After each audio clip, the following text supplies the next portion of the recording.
Hallo julle en baie welkom by die laaste erediens van 2025. Kan julle glo die jaar is al so te sê verby. Ons staan aan die rand van 'n nuwe jaar, 'n nuwe seisoen, 'n nuwe tyd. Ek persoonlik is baie lief vir die nuwe jaar. Ek hou van nuwejaarsvoornemens, nie omdat ek dit elke jaar reg kry nie, inteendeel, maar ek hou van die geleentheid om weer te probeer. 'n Geleentheid om opnuut weer te herinner dat ons kan elke dag weer begin. Elke dag is 'n nuwe begin en ons kan hierdie tyd so weer fokus op wat is dit wat vir ons belangrik is, terugreflekteer oor die jaar wat verby is en positief voel oor 'n nuwe jaar, 'n nuwe seisoen, iets nuuts wat God met ons lewens gaan doen. Terwyl ons nou so terugdink oor hierdie jaar, wil ek jou vra, dink 'n bietjie aan 2025. Dink 'n bietjie, waar het jy werklik Jesus hierdie jaar beleef? Dalk is daar sommer baie plekke. Dalk is daar sommer baie mense. Dalk is daar net een of twee. Pause sommer hierdie video, gesels bietjie met iemand daaroor, dink 'n bietjie daaroor. Waar het jy Jesus hierdie jaar beleef? Ek hoop jy het hom sommer op 'n hele paar plekke raak gesien. Ek hoop regtig jy het hierdie jaar werklik 'n ontmoeting met Jesus gehad. Ons gaan vandag lees oor God se ontmoeting met ons hier op aarde. En voordat ons dit doen, kom ons bid net 'n oomblik saam. Here, dankie vir die geleentheid wat ons het om by U stil te word. Dat selfs as ons ver, kan ons nog steeds by U wees. Here, dankie dat U 'n ontmoeting met ons kom het. Vandag, elke dag. Here, dankie dat U, maak nie saak waar ons is nie, maak nie saak in watter spasie ons is nie, maak nie saak hoe moeilik dit met ons gaan nie. U kom nog steeds en kom ontmoet ons, want U het ons so lief. Here, ek wil vra dat U hierdie oomblik, hierdie tyd 'n heilige oomblik sal maak, waar ons regtig U beleef en U nabyheid so kan ervaar. Breek U woord vir ons oop en kom vertel vir ons vandag dit wat ons nodig het en moet hoor. Amen. Ons lees vandag 'n gedeelte uit Matteus uit. Dis eintlik die deel wat Matteus mee begin. Dis die heel eerste stuk in Matteus. En daar's 'n rede daarvoor. Hy het gevoel dit is belangrik om hierdie vir ons te noem. En dit is die geslagsregister van Jesus Christus. Nou as ons 'n geslagsregister lees, is ons nogal geneig om so bietjie vinnig en haastig oor om te lees, want dit is eintlik so bietjie vervelig. 'n Geslagsregister is baie keer vir ons iets wat buite konteks is. Ons verstaan nie noodwendig wie die persone is wat genoem word nie. Dis bietjie vervelig om al die name te hoor, en is al die mense, en ons kan nie eens onthou wat hulle stories was nie, of ons weet nie eens wie hulle is nie, en ons lees partykeer net hoor dit. Ek hoop vandag breek ons 'n bietjie iets oop van wat hierdie geslagsregister vir ons vandag wil vertel. Kom ons lees gou vlugtig daaroor, en dan gaan ek terugverwys na 'n paar name wat uitstaan. Ons lees in Matteus 1, vers 1. Die geslagsregister van Jesus Christus, die seun van Dawid, die seun van Abraham. Abraham het Isak verwek. Isak het Jakob verwek. Jakob het Juda en sy broers verwek. Juda het Peres en Serah by Tamar verwek. Peres het Gesron verwek. Gesron het Ram verwek. Ram het Aminadab verwek. Aminadab het Nahshon verwek. Nahshon het Salmon verwek. Salmon het Boas by Rachab verwek. Boas het Obed by Rut verwek. Obed het Isia verwek. Isia het Dawid die koning verwek. Dawid het Salomo by die vrou van Uria verwek. Salomo het Rehabeam verwek. Rehabeam het Abia verwek. Abia het Asa verwek. Asa het Josafat verwek. Josafat het Joram verwek. Joram het Usia verwek. Usia het Jotam verwek. Jotam het Agas verwek. Agas het Hiskia verwek. Hiskia het Manasse verwek. Manasse het Amon verwek. Amon het Josia verwek. En in die tyd van die wegvoering na Babylon het Josia Joachim en sy broers verwek. Na die wegvoering na Babylon het Joachim Sealtiel verwek. Sealtiel het Serubabel verwek. Serubabel het Abiud verwek. Abiud het Eliakim verwek. Eliakim het Assor verwek. Assor het Sadok verwek. Sadok het Algim verwek. Algim het Eliud verwek, Eliud het Eleazar verwek, Eleazar het Matan verwek, Matan het Jakob verwek en Jakob het Josef verwek, die man van Maria, uit wie Jesus wat bekend staan as Christus gebore is. Al die geslagte dan van Abraham tot by Dawid was 14 geslagte en van Dawid tot by die wegvoering na Babylon 14 geslagte en van die wegvoering na Babylon tot by die Christus 14 geslagte.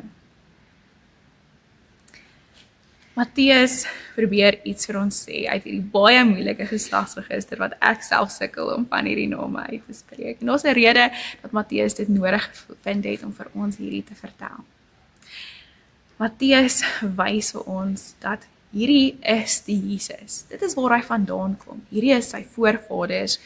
En dit wys vir ons eintlik hoekom Jesus belangrik was. Vir ons voel dit nutteloos om hierdie inligting te weet, maar vir die antieke leser was dit so normaal om te weet wie is hierdie mense en waar kom hulle vandaan. Jy sien, vir hulle was dit belangrik om te weet wie jou vader was, want dit sê vir jou 'n bietjie van wie jy is.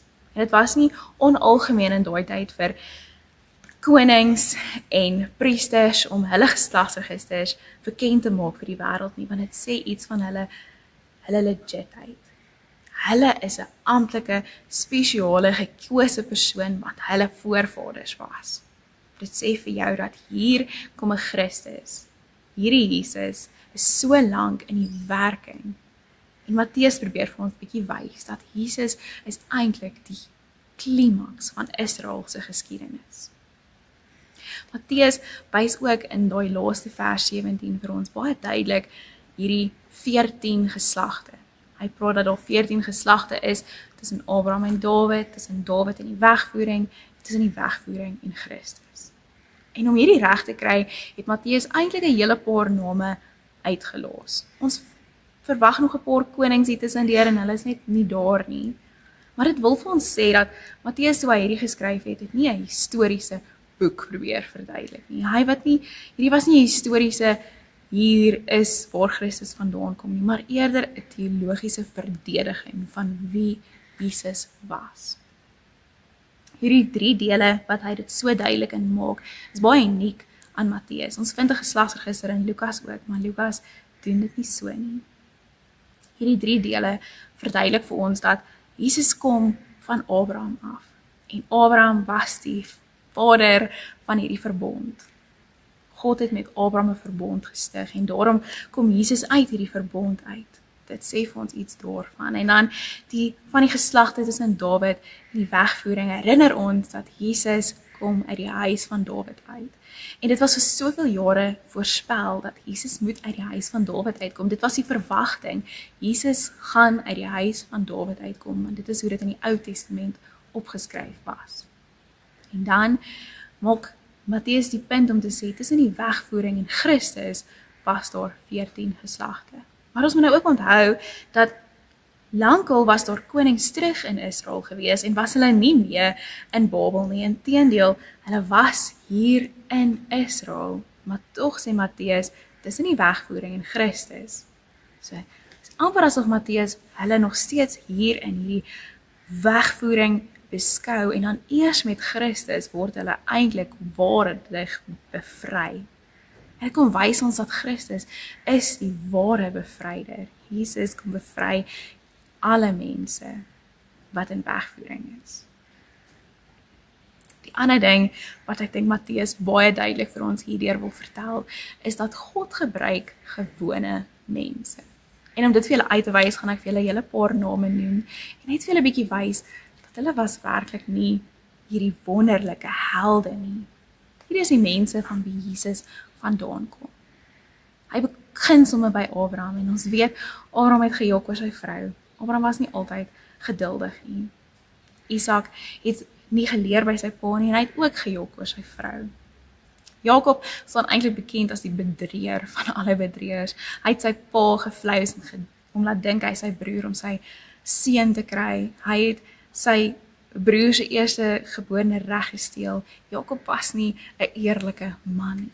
Maar dan kom ons by hierdie baie sappige stukkie inligting in hierdie geslagsregister, amper my gunsteling deel.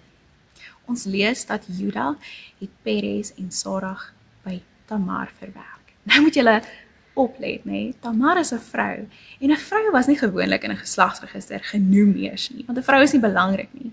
Maar Matteus noem nie net haar nie, hy noem 5 vrouens. Hy praat van meer as net Tamar.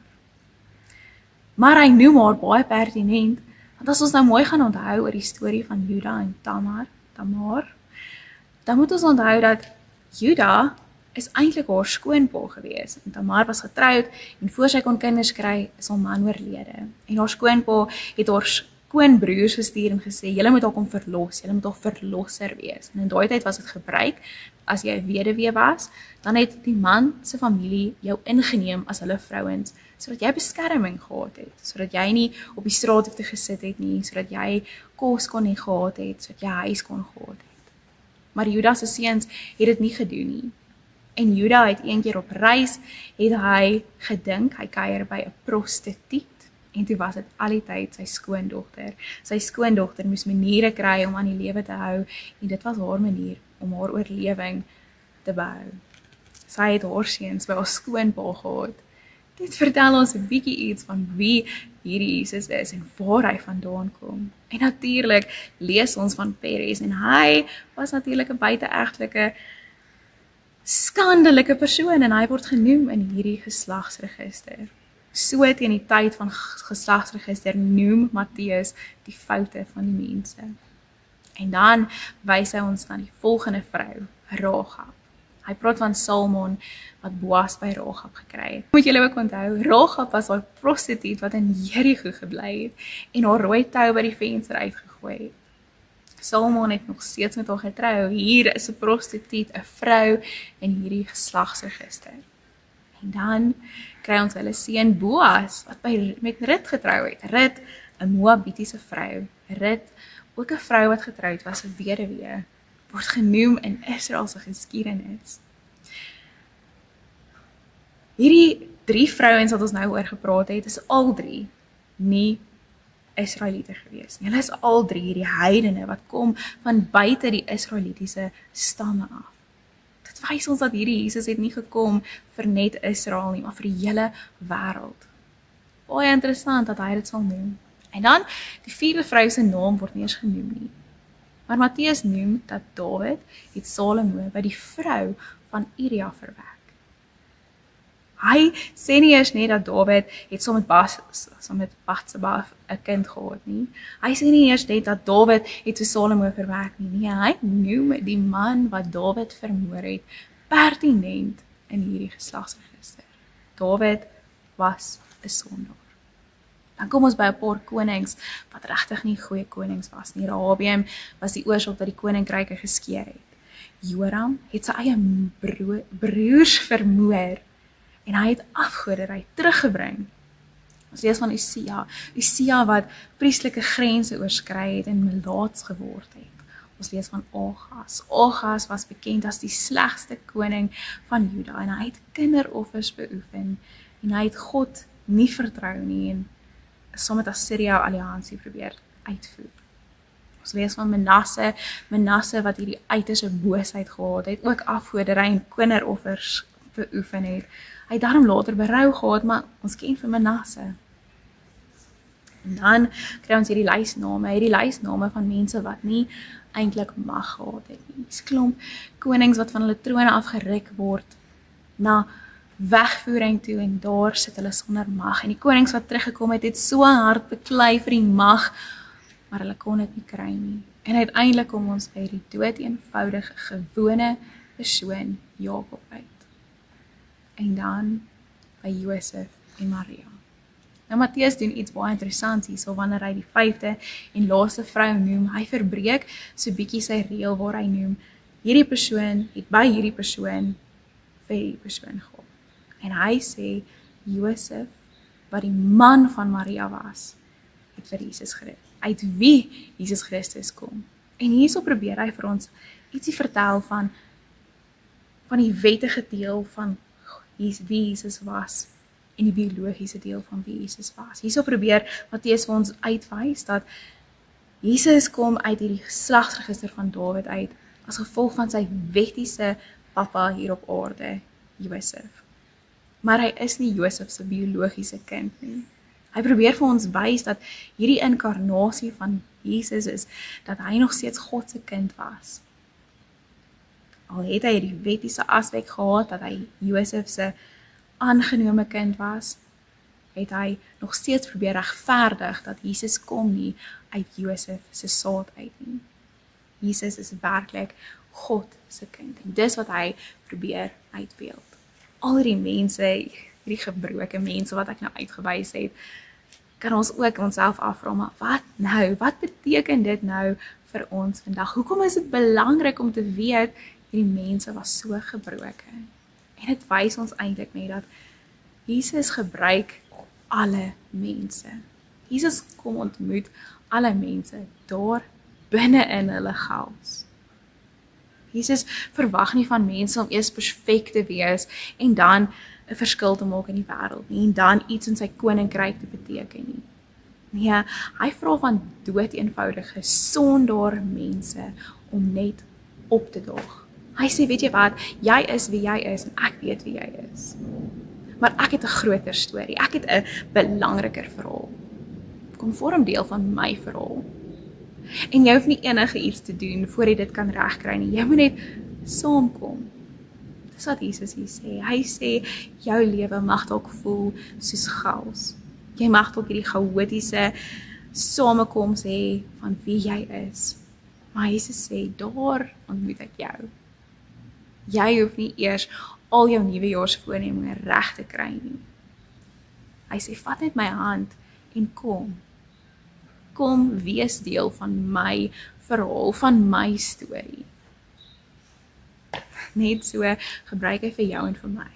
Ons het regtig nie nodig om eers al daai gewig te verloor wat ons hierdie jaar wil verloor nie, of om by al daai mense uit te kom wat ons hierdie jaar by wil kuier nie. Ons het nie nodig om eers al die geld in die wêreld te hê voor ons kan deel wees van God se storie nie.